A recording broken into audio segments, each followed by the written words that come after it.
ഒരു തലമുറയുടെ പ്രവാചകനാണ്.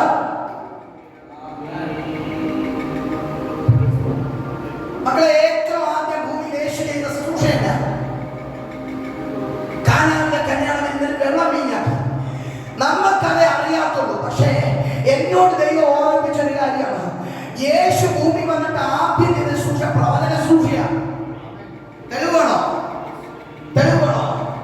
ദൈവം പറഞ്ഞു, ഈ നഥനയേലിനെ വിളിച്ചോണ്ട് ഇങ്ങനെ വരുമ്പോ, യോഹന്നാനും പത്രോസൊക്കെ നഥനയേലിനെ വിളിച്ചോണ്ട് വരുമ്പോ നഥനയേലിന്റെ മുഖത്ത് നോക്കി കർത്താവ് പറയുന്ന ഒരു കാര്യമുണ്ട്, ഇവൻ സാക്ഷാൽ ഇസ്രായേല്യൻ, ഇവനിൽ കപടമില്ല. ഇതൊന്നുമല്ല യേശു ഉപയോഗിച്ച പ്രൊഫറ്റിക്കല്ല. നഥനയേലേ, നീ അത്തിയുടെ കീഴിൽ ഇരിക്കുന്നത് ഞാൻ കണ്ടു എന്ന് നിന്നോട് പറയാറുണ്ട്, നീ വിശ്വസിക്കുന്നുവോ? ഇവൻ പ്രാർത്ഥിക്കാൻ അത്തിയുടെ ചുവട്ടിൽ ഇരിക്കാറുണ്ടെന്നുള്ള ബോധ്യം ഇവനെ ഒഴികെ വേറെ ആർക്കും അറിയത്തില്ല. പക്ഷെ കണ്ണുമ്പിൽ നിൽക്കുന്ന മഷിക അവനെ നോക്കി പറയുകയാണ്, നഥനയേലേ, നീ ഇതിലും വലിയൊന്ന് കാണും.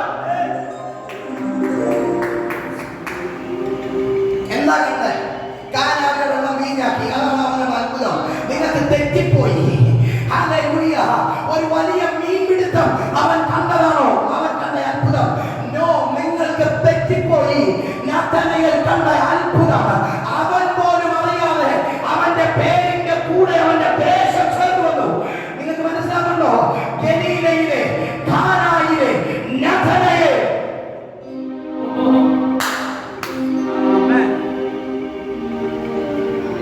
യോഹന്നാന്റെ സുവിശേഷം 1-ാം അധ്യായം 40-ാം വാക്യം മുതൽ നഥനയേൽ എന്ന മനുഷ്യനെ ഇൻട്രൊഡ്യൂസ് ചെയ്യുന്നു. ആ ഇൻട്രൊഡ്യൂസ് ചെയ്യുന്ന സമയത്ത് ഒരിക്കലും നിങ്ങൾക്ക് കാണാൻ കഴിയത്തില്ല നഥനയേലിന്റെ അഡ്രസ്. തപ്പാൻ പോയാൽ പറ്റത്തില്ലെന്ന്. പക്ഷേ 21-ാം അധ്യായത്തിന്റെ 2-ാം വാക്യത്തിൽ ദൈവവചനത്തിൽ വ്യക്തമായി എഴുതിയിരിക്കുന്നു, ഗലീലയിലെ കാനായിലെ നഥനയേൽ. ദൈവം പറഞ്ഞു, നീ ഇതിലും വലിയതൊന്ന് കാണും. ഒറ്റ വാക്ക്, നിന്റെ അഡ്രസ് മാറും.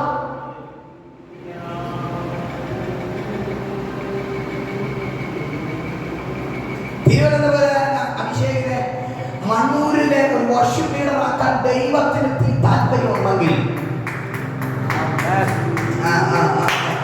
കോട്ടപ്പടി കിടക്കുന്ന ഒരു ജോയലിനെ മണ്ണൂരിന്റെ ശുശ്രൂഷകനാക്കാൻ ദൈവത്തിന് താല്പര്യമുണ്ടെങ്കിൽ, അതിനെതിരെ നിൽക്കുന്നത് ദേശമാണെങ്കിലും അതിനെതിരെ നിൽക്കുന്നത് പട്ടണമാണെങ്കിലും, ആത്മമണ്ഡലത്തിൽ പറയുന്നു, ഞാൻ കൈകാര്യം ചെയ്യുന്നത് പ്രവാചകീയ ഓഫീസാണ്, പ്രവാചക ഓഫീസാണ്. എന്റെ മുന്നിൽ നിൽക്കുന്നത് എന്താണെങ്കിലും അതിനെ ഞാൻ ജീവിക്കും.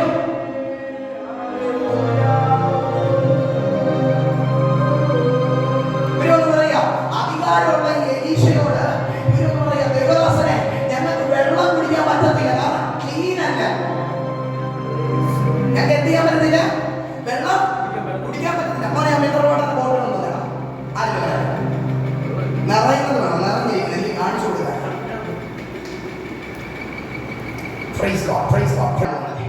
ഈ വെള്ളം ക്ലിയർ ആയതുകൊണ്ട് എനിക്ക് കുടിക്കാം. നിങ്ങൾ മനസ്സിലായില്ല?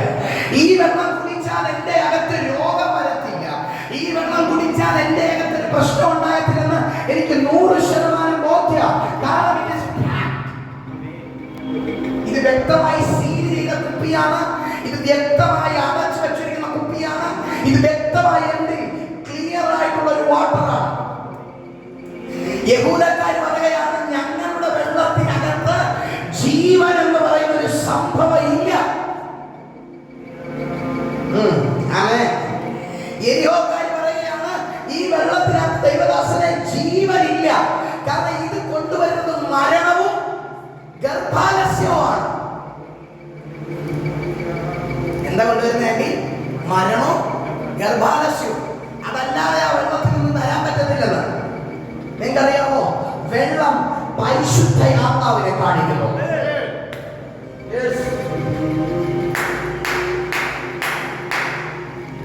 വെള്ളം പരിശുദ്ധ ആത്മാവിനെ കാണിക്കുന്നുവെങ്കിൽ അവര് പറയുന്ന പൊരുൾ ഇത്രയേ ഉള്ളൂ, ദേശത്തിന്റെ വെള്ളം കേടാണെങ്കിൽ അതിന്റെ അർത്ഥം ദേശത്ത് പരിശുദ്ധാത്മാവുമായുള്ള റിലേഷൻ മലിനപ്പെട്ട് കിടക്കുകയാണ്.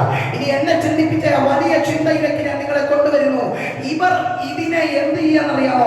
എലീശ ഇതിനെ ക്ലീൻ ചെയ്യുന്നത് ഉപ്പിട്ടാണ്. എന്നായിട്ടാ പറഞ്ഞേ ഒച്ചയ്ക്ക് പറഞ്ഞേ, എന്ത് വെച്ചാ? ഉപ്പ് അല്ലേ ബ്രദറെ? ഉപ്പിട്ട വെള്ളം ക്ലീൻ ആകും. ആരാ പറഞ്ഞേ? ആരാ പറഞ്ഞേ ഉപ്പിട്ട വെള്ളം ക്ലിയർ ആവുന്ന? ഉപ്പിട്ട വെള്ളം ഞാൻ നിങ്ങൾക്ക് കലക്കി തരാം, കുടിയോ? ഉപ്പിട്ട നാരങ്ങ വേണമെങ്കിൽ കുടിക്കാം. നാരങ്ങ പിടിക്കാൻ പോയിട്ട് വേറെ നേരം ഉണ്ടായില്ല അവിടെ.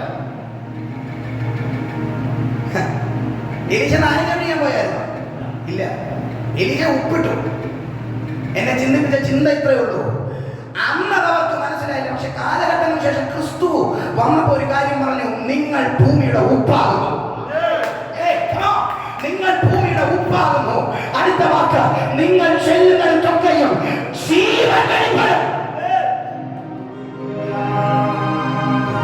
നീ തൊടുന്നിടത്ത് രുചി വെളിപ്പെടണമെങ്കിൽ ഒരു ഭക്ഷണത്തിന്റെ രുചി എന്ന് പറയുന്നത് അതിന് ആഡ് ചെയ്യുന്ന ഉപ്പാണ്. എന്നിട്ട് ദൈവങ്ങളോട് ഞാൻ പറയുകയാണ്, നിർജീവത്വം കാണിക്കുന്ന ചില ഇടങ്ങളിൽ ദൈവം നിന്നെ ഒരു ഉപ്പായി അയക്കേണ്ടവയാണ്. അത്ര ഇത്രേ ഉള്ളൂ. നിന്റെ കയ്യിൽ കിടക്കുന്ന പ്രൊഫറ്റിക്കൽ അനോയിന്റിങ്ങിനെ ചിലതിന്റെ ജീവനെ ക്ലീൻ ചെയ്യാം.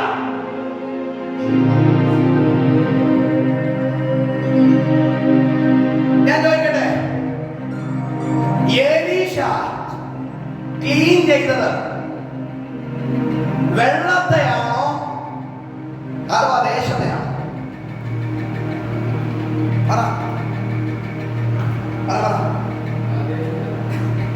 ആ ദേശത്തെ. പക്ഷേ ബൈബിൾ വായിച്ചിട്ടുണ്ട്, ആ സമയത്ത് അവിടെ എഴുതിയിരിക്കുന്ന ദൈവം എലീശ വെള്ളത്തിന്റെ ഉപ്പ് ചെന്നു. പിന്നെ എങ്ങനെ ദേശത്തെ ക്ലീൻ ചെയ്യുന്ന? ഒറ്റ കാര്യമുള്ള ഒറ്റ വാക്ക്. വെള്ളം സപ്ലൈ ഉള്ള ഇടങ്ങളിൽ ഒരു ദേശത്തിന്റെ പുഷ്ടിയെ തീരുമാനിക്കുന്നത് വെള്ളമാണ്. ഒരു സഭയുടെ പുഷ്ടിയെ തീരുമാനിക്കുന്നത് പരിശുദ്ധാത്മാവാണ്. എന്നതുപോലെ തന്നെ ഒരു സഭയുടെ പുഷ്ടിയെ തീരുമാനിക്കുന്നത് പരിശുദ്ധാത്മാവാണെങ്കിൽ ഒരു ദേശത്തിന്റെ പുഷ്ടിയെ തീരുമാനിക്കുന്നതും പരിശുദ്ധാത്മാവ് തന്നെയാണ്, അല്ലേ? എലീശ ക്ലീൻ ചെയ്തത് ആ ദേശത്തിൽ ദൈവവുമായുള്ളൊരു ബന്ധത്തെയാണ്. ഇനി ഞാൻ പറയാം, പ്രവാചകന്റെ ജോലി അനുഗ്രഹം കൊടുക്കൽ മാത്രമല്ല, പ്രവാചകന്റെ ജോലി മരിച്ചവനെ എഴുന്നേൽപ്പിക്കുക മാത്രമല്ല, പ്രവാചകന്റെ ജോലി അറ്റുപോയ ബന്ധങ്ങൾ ദൈവവുമായി ഒരുമിപ്പിക്കുക. ആർക്കൊക്കെയോ പിടികിട്ടി സന്നിധിയിൽ നിന്ന് വിട്ടുമാറിപ്പോയ ഒരു വറ്റം തലമുറയെ ദൈവത്തിന് തിരിച്ചു കൊടുക്കാൻ പ്രവാചകന് കഴിയുന്നെങ്കിൽ രാമൻ പറയാൻ പറ്റുന്നവരൊക്കെ അതൂതിന് രാമൻ പറഞ്ഞാൽ, ലൈവിലുള്ളവരെല്ലാവരും കഴിയുമെങ്കിൽ അതൂതിന് രാമൻ പറ. ഞാൻ നിങ്ങളോട് പറയുകയാണ്, ഒരു ദേശത്തെ ദൈവം ക്ലീൻ ചെയ്യാൻ തീരുമാനിക്കുമ്പോൾ തുടക്കം വെള്ളം. ഇനി എരികോ പട്ടണത്തിന്റെ വെള്ളം എങ്ങനെ അൺക്ലീനായി? അതെടുത്തോളം പറഞ്ഞ് പ്രാർത്ഥിക്കാം.